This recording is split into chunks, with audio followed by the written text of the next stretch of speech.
Super Smash Bros. Ultimate.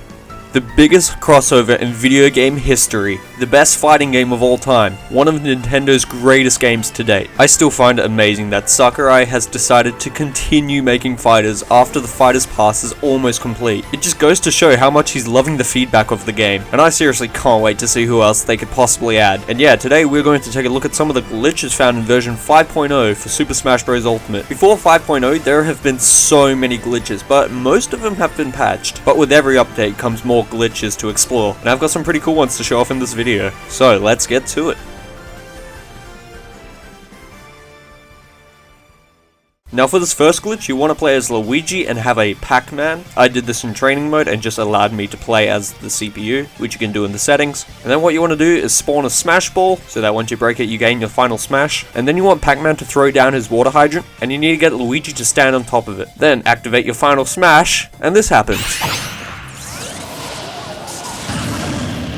Luigi commits suicide. Honestly, I have no idea why this happens. I guess he kind of sucks up the hydrant and I don't know what happens. But every time you get slightly different results. Sometimes it kills Luigi, sometimes it doesn't. But I think that's quite a cool one to start off with. This glitch obviously has no purpose whatsoever, but it's just really cool to do. Speaking of glitches that have no purpose and are fun to look at, again, you'll want to go into training mode with any character, doesn't matter, and you'll want to spawn a black hole. Now with that black hole, you'll want to jump in the air, throw it down, and catch it at the right time. The timing in which you need to pick it up isn't too precise, and basically if you do it right, it gives off the effect as if it's been activated. The game thinks that the black hole has been activated, which it soon realizes that it hasn't been. Again, obviously this serves no purpose whatsoever, it's just a cool little visual effect to do. Speaking of Ganon, he's very good at breaking the game. So recently I've been training some of my amiibo, because I have a few, just a couple, and yeah, I've never really used them before, but recently I found out about raid bosses, which is when people train their amiibo to be really strong and they're just fun to verse. And for whatever reason, after getting killed by Ganon and killing him basically at the same time, the amiibo spawned in and then just started bugging out. But the moment I touched the floor, he started moving normal again, which was really unusual. Alright, for this next glitch, you want to play as Link and go into training mode. From here, you want to press down B to pull out one of your rune bombs, then you want to press the pause button, which will open up the menu. However, the game is still running in the background, meaning the bomb will explode after 30 seconds of pulling it out, because that's just how the bomb works. And for whatever reason, once it explodes, Link will no longer be holding anything. Now, it kind of looks like Link is supposed to be holding his shield, which he isn't. However, I assume the game still thinks Link is holding the bomb. For whatever reason, the menu in this training mode, I think is the only way that makes this possible. Now, it obviously doesn't do anything, and if you do anything besides stand still, it'll give him his shield back. However, standing still would just cause him to infinitely stare into space, looking like he's about to punch someone, I guess. Is it a fist? Sure, yeah, he's about to punch someone. He's about to clock Game & Watch in the mouth. This next one also requires training mode. Damn, a lot of these require training mode. And you'll want to pick Pokemon Trainer, but make sure you've chosen this Pikmin stage. Forgot what it's called, can't be bothered searching it up because I'm lazy. But basically, as soon as you spawn, you want to go into items and summon one of the rolling crates, and try and not get knocked over by it like I did. I mean, it's fine, but you know, it's preferable not to hit turtles with boxes. And basically, you want to crouch on top of it, and then you just want to wait for the Pikmin to rebuild the pot. And then... that's right, Mini Squirtle. And if you want to get out of there, press down B to swap to Ivysaur, and he'll also stay tiny. And then you're free to battle with these 3 tiny Pokemon, or pretend you're one of the Pikmin.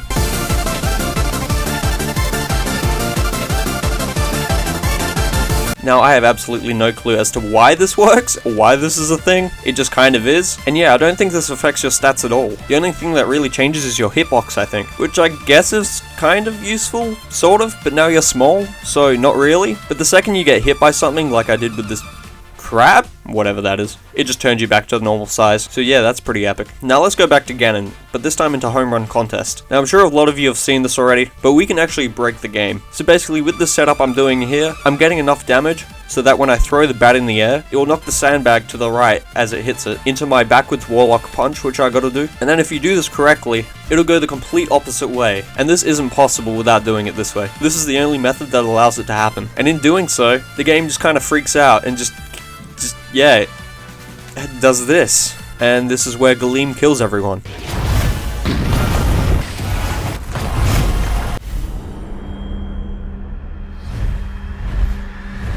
But yeah, you're just infinitely falling. If you click the pause button, it'll reset the background, but there's a few smoke clouds that will just increase the light over time back to how it was. And yeah, if you ever just wanted your sandbag to fall for eternity, well, this is exactly how you can do that. You're welcome. Now this next one's pretty unusual, I think. You want to pick Lucas, and preferably training mode, where you can spawn one of the smash balls, activate it to get your final smash, and then I'd advise getting the bunny hood. In doing so, you'll want to jump up close to the blast zone, maybe even outside of it, and then activate your final smash. Doing this will make Lucas's final smash go upside down. It's just so weird to watch, and the only chance it's going to hit the opponent is if they're up there. And then I tried moving to a different location in the blast zone, and the same thing happened. And I think I know why this happens. So the meteor things, or whatever they are set to spawn in a certain location and sort of home towards Lucas. So I assume these things are set a little bit above the stage, but if Lucas is above that, it would obviously have to change direction to home into Lucas. So yeah, I guess we can call this a glitch. There's a reason it happens, but I don't think the developers meant that to happen, so maybe it's a glitch. It's in this video, it's a glitch. For the next glitch, you'll want to play as Jigglypuff, and then pick a map like New Pork City that has some sort of roof towards the bottom of the map, and it's just a large map in general. Now if you didn't know, if Jigglypuff holds down her shield and breaks it, she'll instantly go flying into the air and just die. However, if we manage to take control of Kirby, it is recommended to pick Kirby for this, we can actually stop Jigglypuff from dying. So you'll want Jigglypuff to go onto the roof, and then hold down the shield button until it breaks. Once it does break, you'll want to use Kirby to push it to the right, and then she ascends into heaven.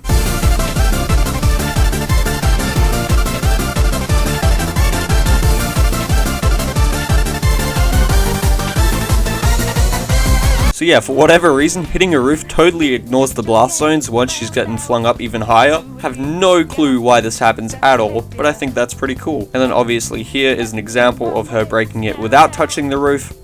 And you can see she just dies straight away, there's no escaping it. For the next glitch, we're going to look at some unusual physics. If we pick two Kens and a Bowser, which I think is preferable, you want to go into training mode and set him to 999%. And with the Ken on the right, you want to press down B, and a couple of moments before it makes impact, you want the Ken on the left to start forward smashing. If done correctly, Bowser would just go sliding across the stage.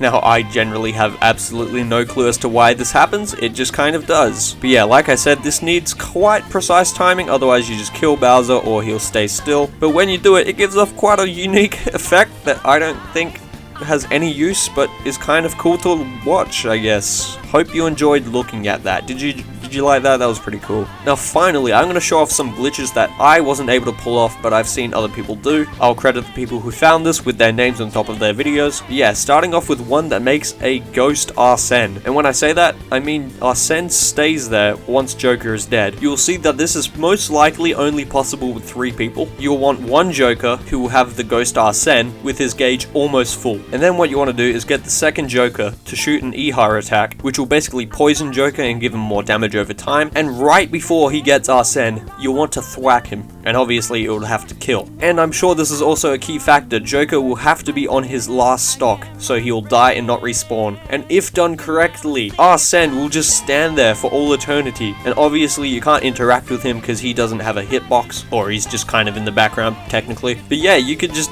have an Arsene just standing there menacingly, because why not? Quite a cool glitch. Now this next one's really weird. I don't know why, but I just couldn't seem to pull this one off. Basically, you'll want one of the Little Macs to fully charge his neutral B, and if parried by the second Little Mac at the right time on the very edge of the stage, one of the Little Macs will just go sliding across the air, because why not? And basically killing him, because he has no recovery, of course. Now finally, here was another one I wasn't able to pull off, also with Little Mac. Basically, you want to go into training mode, onto the Great Bay stage, and have maybe it has to be a Bayonetta on this rock, almost at the edge on the right side. Then you want to give Little Mac a final smash, and then sort of just very slightly jump onto the rock. And then if you activate the final smash at the right time, like the glitch before, Little Mac will go sliding across the air.